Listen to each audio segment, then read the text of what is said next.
Hey everyone, Marine here for Learn Fun, back with a new interactive card featuring the brand new Magic Iris die set and add-on, as well as some cute aliens. Like always, you will find a list of the supplies in the description box below the video. I started by cutting the main panel using the cover plate die from the add-on set. I'm keeping the circle in place using washi tape. It's just going to help me to turn the paper while applying the inks. So the distressings I'm using to create the background are Blueprint Sketch, Salty Ocean, Wilted Violet and Picked Raspberry. I'm applying the inks in the random way, but I'm going to keep the center blue only. When you create that kind of galaxy background, it always looks weird or ugly at the beginning, but by going back and forth with the different inks, in the end you can get something really amazing. Patience and elbow grease are definitely the key. And adding texture always makes a galaxy panel look better, so I splattered water on the paper using a thin brush and dried it using a paper towel. Next I pressed my Chipped Sapphire Distress ink pad onto my work surface. I added water and splattered drops on the paper for more contrast and to add an extra touch of darkness. And of course, what would be a galaxy without shiny stars? I'm using liquid stardust to create a beautiful starry sky. And I didn't add water to it in order to get a super duper sparkly sky.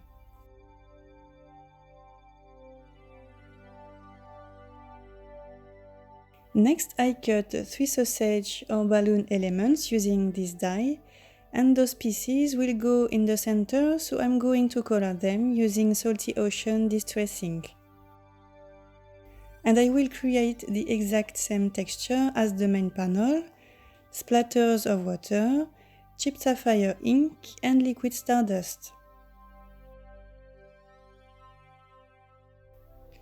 Now I'm going to build the Magic Iris.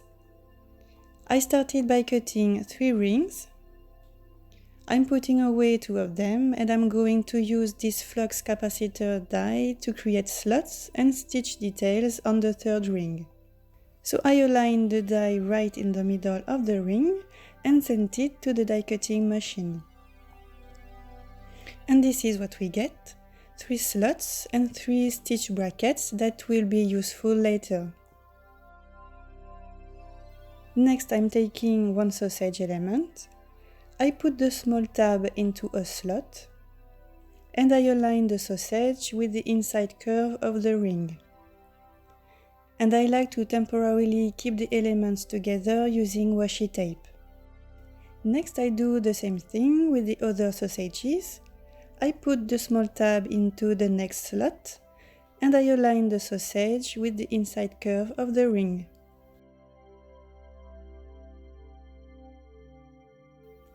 Here you can see that the die has created an X mark on the sausage pieces. This is where I'm going to add adhesive. And the best adhesive to use is 3/16 of an inch or 5 mm glue dots. So you take 1 glue dot and you attach it on the X mark, and you repeat this for the 2 other X marks. Next you take another ring. You align it on top of the sausages and you press down to adhere that ring to the 3 glue dots.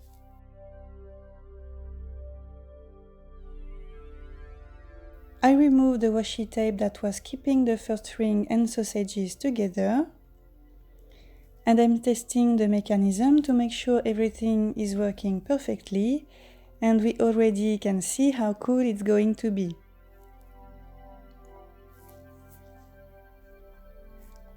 I make sure everything is aligned and I add washi tape again to keep my first and second rings together. Next I flip the ring over and I'm going to stick the stabilizers on the 3 stitch brackets right up against the inside curve of the ring. I'm adding double-sided tape right on those bracket spots from the inside of the ring to the outside of the ring. I remove the backing paper, and next I can attach the stabilizers on the 3 bracket spots and right up against the inside curve of the ring.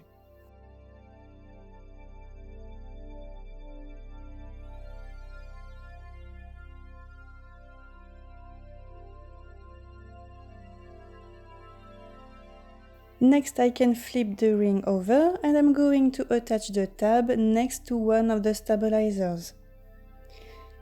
You pick the stabilizer you want, you add double-sided tape at the back of the tab, and you want to stick it next to the stabilizer, following the inside curve of the ring and making like a V shape.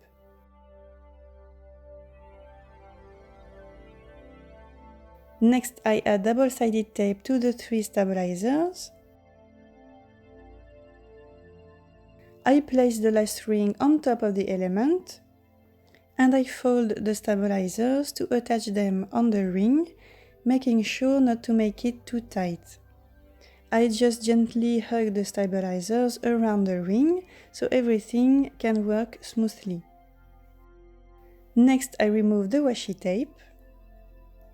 And to totally complete the iris, I'm going to stick this arrow from the add-on. It was cut out of Sugar Plum cardstock, and first I'm going to add a little bit of shadows using Chipped Sapphire Distress ink. And next I can attach the arrow on the tab. I align it on the outside of the ring, and I'm going to trim off this little piece of white tab that is peeking out.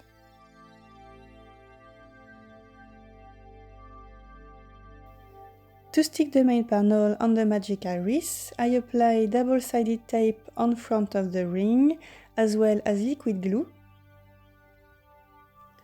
I keep the iris closed.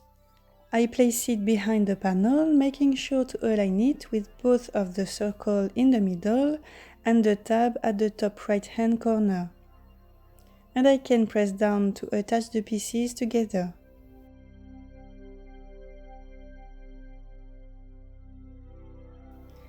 Before moving on to the next step, I die cut the arrow tab a second time, this time out of silver mirror cardstock, and I'm going to attach the arrow only.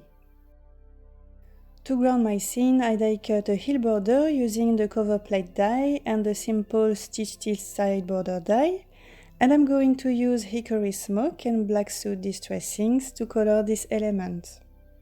First, I apply Hickory Smoke all over the border, and next I add Black Soot at the top for more interest and contrast.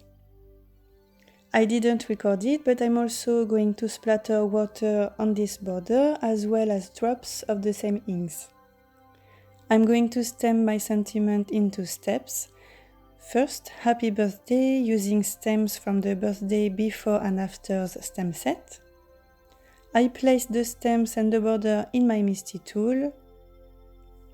I'm applying clear embossing ink on the stems, and next I plunge the border into white embossing powder that I'm going to melt using my heat tool.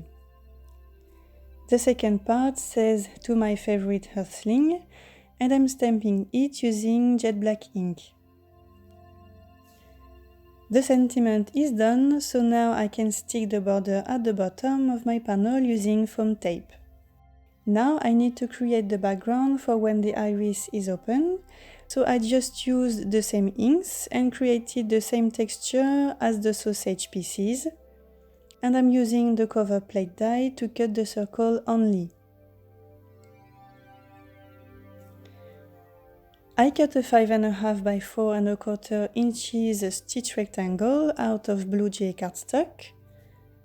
I place the main panel on this dark blue rectangle, and now I can tuck and glue the circle inside of it using liquid glue.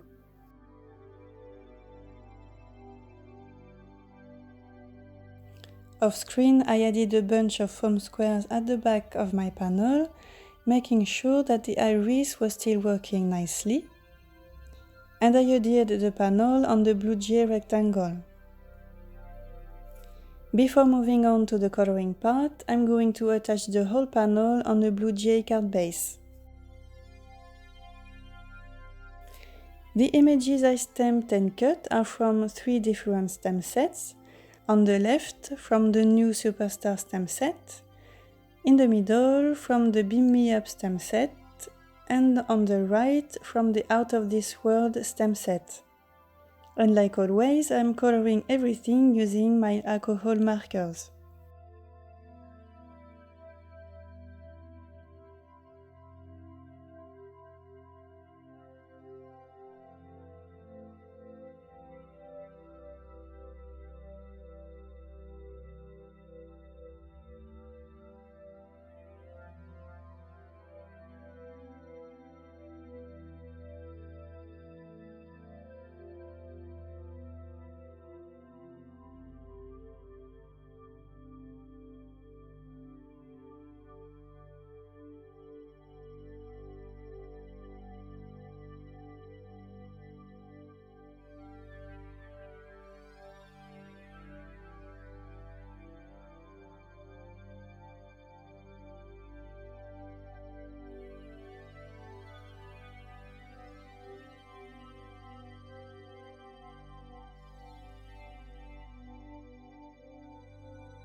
When the coloring was done, I placed everything on the panel to get a general idea of the placement, and I'm going to stick the images using foam squares and liquid glue.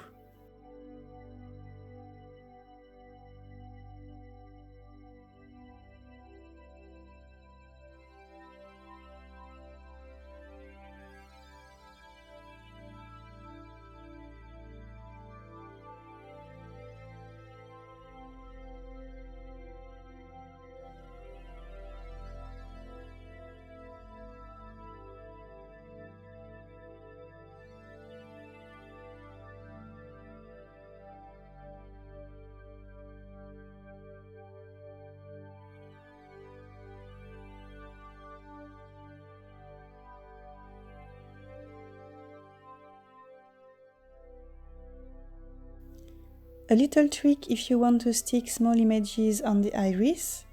Sometimes they can be a little bulging due to the coordinating die, so before attaching those images, I make them flat using my bone folder.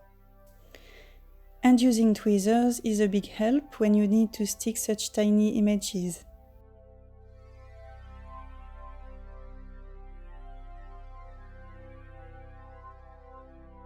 So I'm done with the outside of the iris. Now I can open it in order to decorate the inside with the earth and more stars.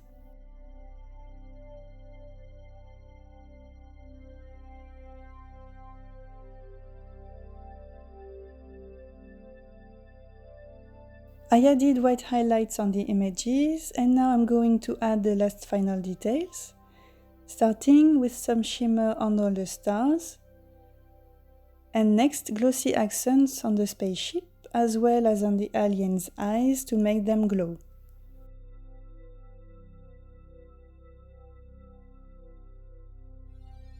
And this is the final result. It looks like these cuties are spying on us from very far away, but they look adorable and friendly, so there's no need to be afraid of them. I hope that you like this sweet and magical card. Thank you so much for watching and see you next time. Bye!